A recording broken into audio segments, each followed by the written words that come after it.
magnifique performance de la part du Maroc. C'était une belle soirée, vraiment. Salut à tous, aujourd'hui on se retrouve pour le débrief de cette rencontre entre l'équipe du Maroc et l'équipe de République Centrafricaine. Victoire 5-0 de l'équipe du Maroc dans notre ville, à Oujda, dans la ville de mes parents en fait, c'est ça ce que je veux les dire.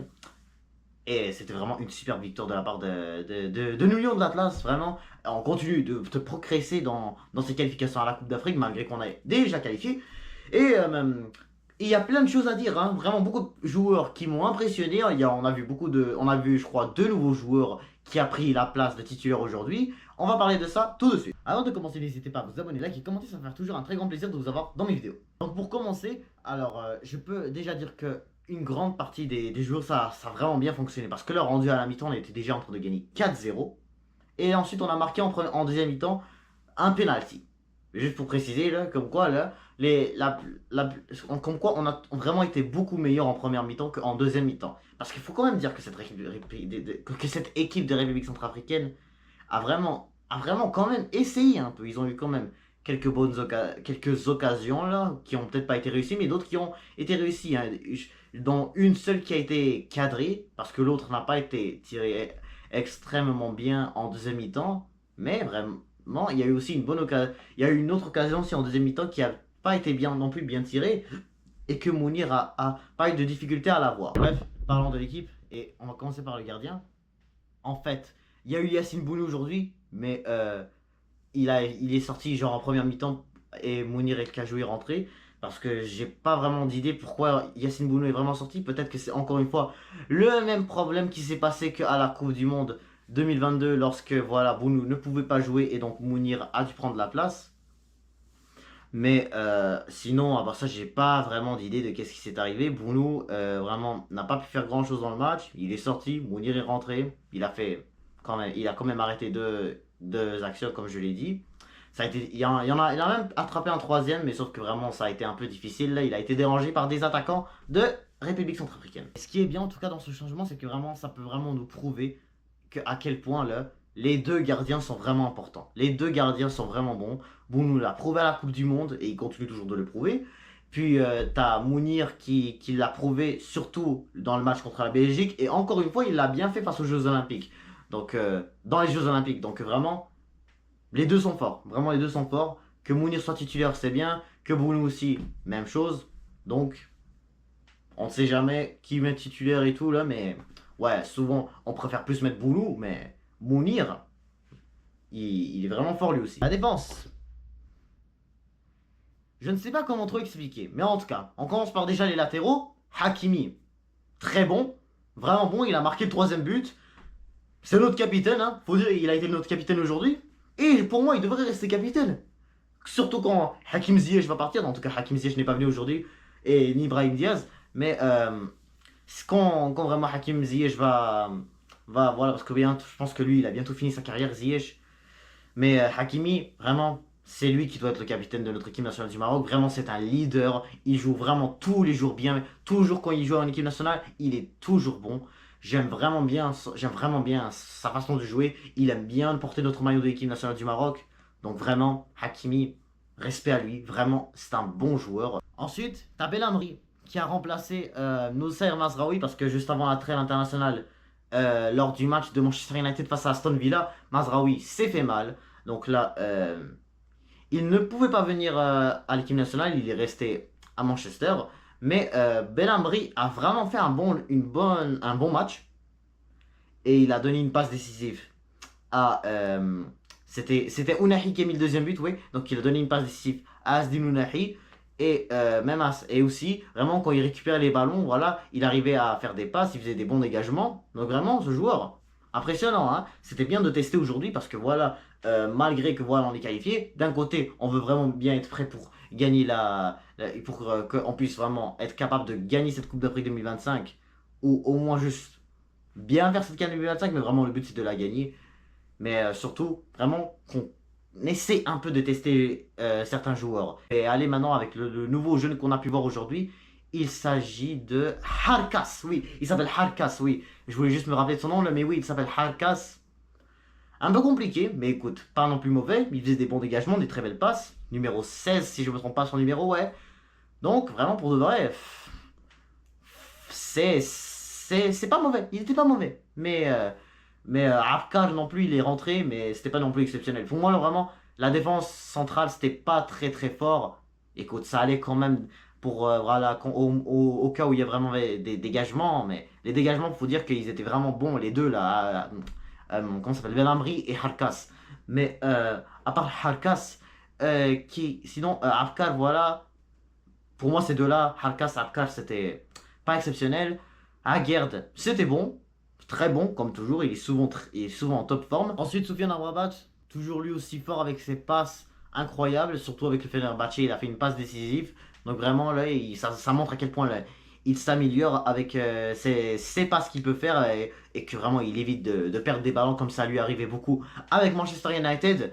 Et puis, Soufiane Amrabat, euh, il a fait un bon match. Faut dire qu'il a été bien solide. Ounahi aussi. Vraiment, il a mis deux buts. Il a mis le deuxième but et le quatrième but. Et c'était vraiment de très belles frappes. Ounahi, Ounahi pour de vrai, c'était fort aujourd'hui. Beaucoup de personnes qui disent qu'il fallait peut-être pas qu'il allait au Panathinaikos, mais voilà, qui reste juste pas à Marseille. C'était pour juste moi le meilleur, c'est qu'il reste pas avec l'OM parce que l'OM là, c'était un peu difficile pour lui avec l'OM, mais Ounahi, il a vraiment fait un très bon match aujourd'hui. Et j'espère qu'il va pouvoir rester fort comme ça parce que à quelques reprises lors de la Coupe d'Afrique, on lui a beaucoup critiqué et tout, c'était beaucoup difficile avec lui, toujours laisser les ballons ou les perdre. Mais maintenant, il porte le maillot du Maroc et il est vraiment en top forme. Ensuite, en attaque, tu as Abdel Zalzouli avec Ben Srir et Sofiane Rahimi. Puis bien sûr Ayoub El Kaabi. Donc Rahimi, lui, nous a mis le penalty en deuxième mi-temps. Et sinon, il a vraiment été bon.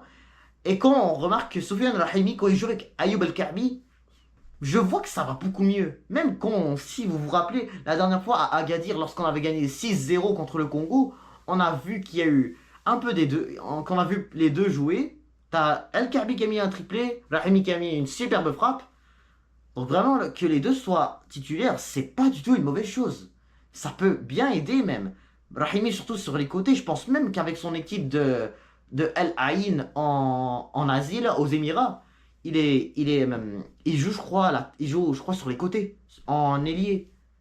Et maintenant, Ben Srir, vraiment excellent lui aussi. Vraiment, il fait vraiment des belles attaques. Il a bien choisi, Regragui a bien choisi sa place, vraiment en tant que juste au milieu, vraiment au milieu dans l'attaque. Vraiment, il monte avec le ballon vraiment bien. Et t'as Zalzouli qui a mis le premier but et qui a même fait la passe décisive pour le quatrième but. Donc vraiment, ça montre à quel point Abdel Zalzouli, faut arrêter de le critiquer. C'est un joueur qui a mis son premier but d'ailleurs, il a mis son premier but d'ailleurs en équipe du Maroc. Et Abdé, qu'est-ce qu'il fait lui avec le ballon surtout? Vraiment, il est capable de bouger.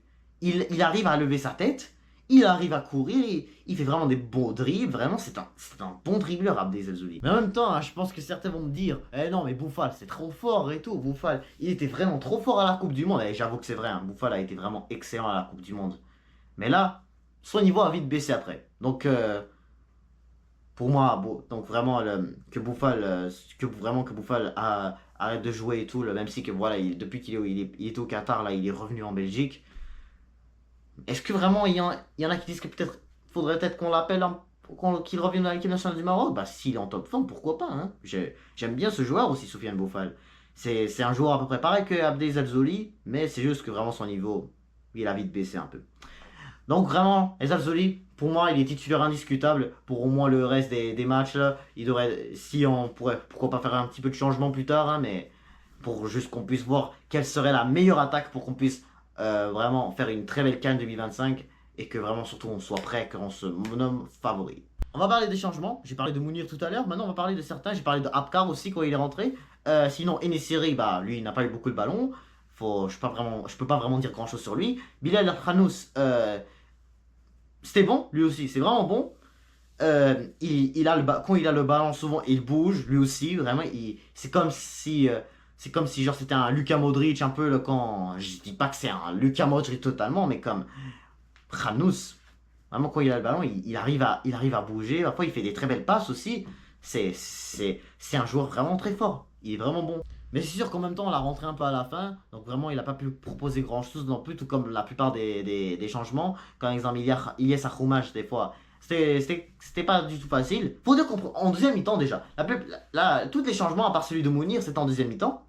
Et en deuxième mi-temps, on n'a pas vraiment pu montrer grand-chose. On n'a pas vraiment eu des grosses occasions à part le penalty, qui a été donné par Abdé tout à l'heure. Hein, le penalty.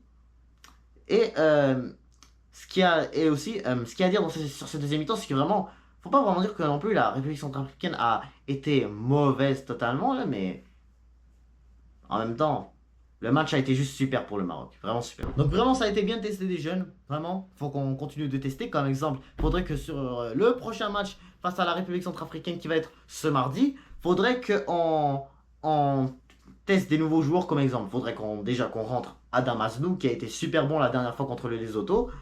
Sinon, pourquoi pas faire jouer Oussama Sahraoui qui est vraiment un bon joueur avec le Lille.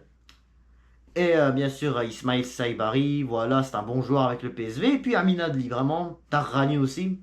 Donc ces quatre-là, pourquoi pas vraiment les voir contre la République centrafricaine. Un petit peu de changement parfois aussi. Comme vous savez, on est qualifié, donc voilà, c'est le but de faire ça. C'est le but de ces matchs-là. C'est un peu le but, pas mal. C'est le but déjà, c'est que en même temps, là, on arrive à gagner tous nos matchs. C'est ce qu'on a fait d'ailleurs jusqu'à maintenant. On est maintenant à 3 victoires sur 3 là, sur 3 matchs, 9 points. Là, il nous reste maintenant à affronter la Centrafrique.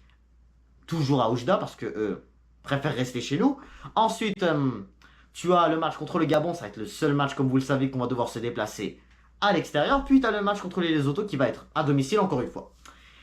Donc, qu'on ait gagné ce soir, c'est vraiment une très bonne chose et surtout que vraiment c'était une superbe victoire, superbe match de notre équipe. Le but vraiment, comme je vous le dis encore une fois, c'est de vraiment être prêt, qu'on doit se nommer favori, contrairement à la dernière CAN, on se disait ah Maroc pas favori, et c'est vrai, ça se voyait qu'on n'était pas favori, voilà après vraiment les matchs difficiles qu'on faisait, les erreurs qu'on faisait, vraiment c'est le jeu qu'on avait de la Coupe du Monde 2022, ça allait mal un peu à ce moment-là. Mais là, on voit bien qu'il y a un jeu différent. Pas totalement différent, mais il est différent un peu. Donc vraiment, le Maroc, on commence vraiment à progresser et à devenir vraiment une grande nation d'Afrique. Donc voilà, c'est la fin de ce match, de ce débrief entre le Maroc et la République centrafrique. Sur ce, n'hésitez pas à vous abonner, liker, commenter et je vous dis